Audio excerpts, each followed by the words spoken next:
Steve Schweitzer with the Lasco Press. Chase, Coach was in here just a few minutes ago and talked about the challenges of dealing with 3 individual race teams during the playoffs here and trying to keep everybody, focused and moving forward in the right direction.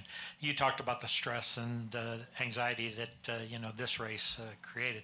Let's jump ahead a week and say Christopher Bell gets his job done next week, okay, and you've got 3 JGR cars in the final. What kind of dynamics is that going to present for individual drivers as if the 3 of you are racing each other for a NASCAR championship?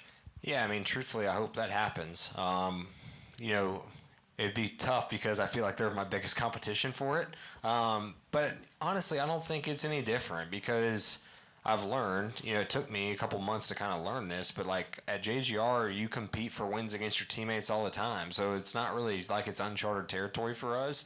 Obviously there's more on the line when you're racing for a championship, but yeah, honestly, if I'm going to go against anybody, I hope it is them because I feel like, at the end of the day, if one of us can't win, we hope the other guy wins, right? And it would just be a huge thing for our company to, have a 3 and 4 shot. And, I feel really good about Christopher going to Martinsville too. So, yeah, hopefully, he can get in. And, hopefully all, 3 of us can be going for it. And that'd be a pretty special thing. Hopefully we just don't screw it up like the end of Kansas and at least one of us gets it. Roy, Skyview Sports.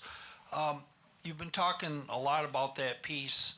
And I guess when it translates, if you guys do get 3 drivers to Phoenix, what will be the big storyline? I mean, there's with you, there's so many storylines with this team. Historic with Denny, and transformation with you and Christopher. I mean, you guys have won 13 times and 34 races this year. I mean, there's so many things to take away from your racing.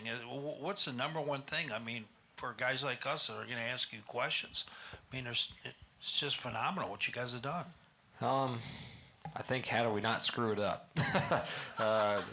We've been arguably the best team all year long, and just, especially if we have 3 shots at it, you would hope that at least one of us gets it. And, yeah, there's a lot of storylines. Obviously, myself being the first time, everybody knows the storyline with Denny and Christopher, a guy that's been there so many times.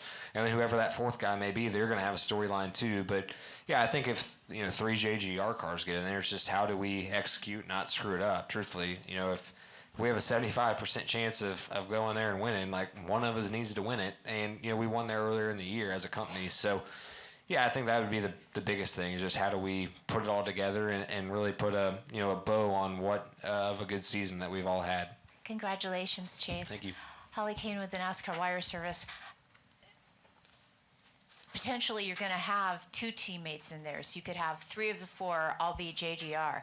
How is it you have to change things because at that point you want to beat them, you don't want to help them? I mean, is that a real mind shift that you can anticipate having to make? I don't think it's really a mind shift. Truthfully, more often than not, I know that to beat them for a win of a race, I'm probably going to be going up against my teammates, so that doesn't really change.